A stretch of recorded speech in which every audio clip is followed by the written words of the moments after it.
Exposer des œuvres de street art en plein milieu d'un club de football, seul Michel Seydoux, président du LOSC, décoré de l'Ordre des Arts et des Lettres, pouvait l'imaginer. On est quelques minutes avant le top départ d'inauguration et je vous remercie de venir avec moi te faire les derniers. On va regarder les dernières choses si tout est bien en place. Oui, c'est un moment important, c'est un moment on va essayer de partager et notre métier c'est d'offrir des bonnes émotions. Il y a une certaine fierté pour vous et pour tous ces artistes d'être exposés ici aujourd'hui? Oui, c'est sûr, c'est que le mur est devenu maintenant un symbole, le symbole de la liberté retrouvée en Europe. Et justement, en ce moment, il faut faire attention avec la liberté. Invités à ce vernissage, partenaires, chefs d'entreprise, artistes et joueurs du LOSC, qui s'était fait beau pour l'occasion, n'est-ce pas Adama?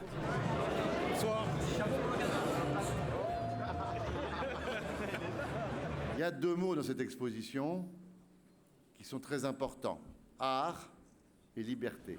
Près de 500 personnes ont découvert cette exposition itinérante.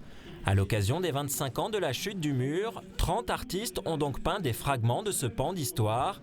Les plus emblématiques étaient présents, les premiers à avoir osé peindre le mur avant sa chute. Fußball und Kunst, die wir machen, kommen oft von der Straße und landen in großen Stadien oder Museen.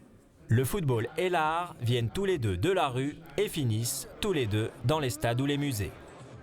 Deux mondes pas si lointains finalement, ce vernissage est l'occasion pour les joueurs d'échanger avec les artistes.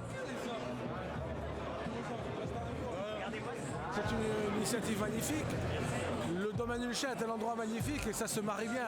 Quand on voit toutes les œuvres au milieu du domaine, je pense que les deux vont bien ensemble. Il utilise cette figure un peu minimaliste face à ces grands murs, d'accord? Pendant 2 mois, l'exposition Art Liberté sera ouverte au grand public tous les week-ends de 14h à 18h. C'est gratuit.